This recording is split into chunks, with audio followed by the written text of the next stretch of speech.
Hey, JK here. I want to thank you for sharing part of your day with me. Well, ladies and gentlemen, tonight we're going to be heading down to the ATL, not to party, but to talk about the 2021 World Series champion Atlanta Braves. They have a ton of firepower. They were able to come in second in the NL East last year with an 89-73 record. All that firepower and so many injuries. They were ousted in the first round of the wild card playoffs. They lost 2-0 to the San Diego Dads. Again, all that firepower, so many injuries. We're going to get to that. First of all, Ronald Acuna only was able to play in 49 games. That's frustrating because he's on a few of my fantasy teams. In those 49 games, he only had 4 home runs, 15 RBIs, and was batting .250. He did steal 18 bases, so I guess that's something, but it's both impressive and frustrating as a fantasy owner and as someone who is a fan of the Braves, not me, I'm a Yankees fan, but led the team and only played in a third of the games, if that. Y'all gotta do better, Braves. Some other guys got hurt include Austin Riley, Ozzie Albies, and Sean Murphy. Austin Riley got hit in the hand against the Angels and broke it, unable to play the rest of the season and missed the playoffs.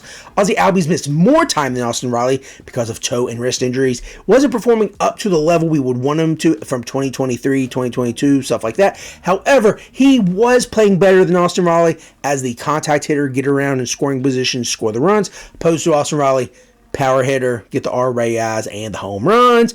But then we move to Sean Murphy. This guy cannot catch a break. Opening day in 2024, he pulled an oblique and missed some of the season and was then so stressed throughout the rest of the season. Only hit 10 home runs and had 25 RBIs. Far cry from his 2022, 2023 numbers with the Athletics and then the first year with the Braves. This injury does open up the opportunity for Drake Baldwin to move up to AAA. He'll be the main backstop, but there will be some veterans who are behind him who will be able to give him some days off. Some of the guys that weren't necessarily hurt but just played well below their means was Matt Olson. He only hit 29 home runs. Gosh.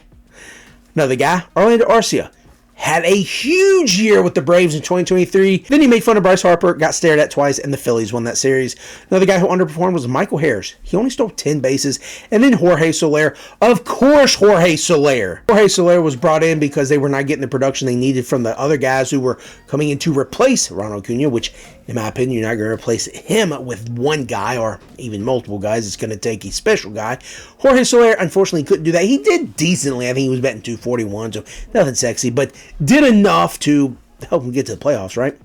The only guy that absolutely overperformed and continued his dominance really in Atlanta was Marcell Ozuna. In fact, he led the team in almost everything except doubles and strikeouts, which was Matt Olson, and stolen bases, which was Ronald Acuna. The 2024 numbers Ozuna put up were better than his career best numbers in 2027, and with ratio numbers 2020, he would have been an absolute beast. If he played 2020 over an entire 162 game season, oh my gosh, he would be awesome.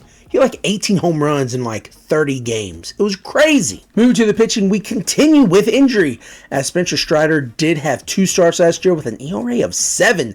So obviously they were subpar outings. He did undergo a surgery. However, it was not Tommy John surgery. The surgery that Strider did have could cut his healing time in half. So he could come back in as soon as 9 months. But the Braves are not going to push him because they do have strong other members of the rotation and a really good looking bullpen. Speaking of strong members of that rotation, Chris Sale absolutely defied age and defied anything that most pitchers can do. He led the team in everything except losses and games started, which that was Charlie Morton. But Chris Sale had a phenomenal year. His 2024 numbers are actually so much better than his time with the White Sox. The only question is if age will finally creep up and get to him, making him slow down a little bit, or if he can continue this phenomenal trend. Another guy that was in Chicago with Sale was Reynaldo Lopez.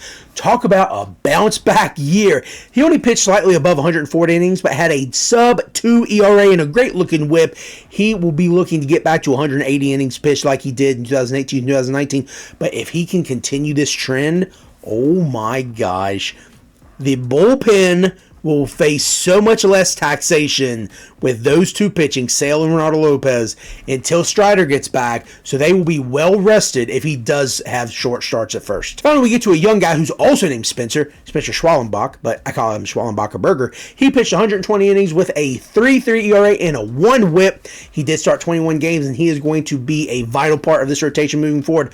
A young Spencer and a slightly older Spencer, but not super old, can absolutely sandwich the 2 other guys, Chris Sale and Reynaldo Lopez, to make an opportunity for a 5th guy to just kind of slot in there and then make the bullpen work. Speaking of their bullpen, it is strong. It is experienced, and you could call it old. Not super old, but by far one of the oldest bullpens in Major League Baseball.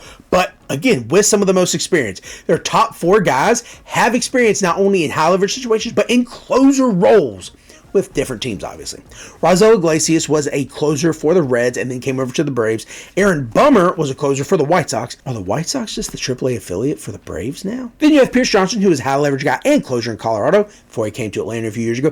Finally, we get to Hector Neris, who has spent time in Chicago with the Cubs, not the White Sox, Philadelphia, and then the the Astros. All 3 of those teams have made the playoffs in the last 10 years, made to the World Series in the last 10 years, and are cheated and won the World Series in the last 10 years. So all 3 of those teams offer a great deal of experience.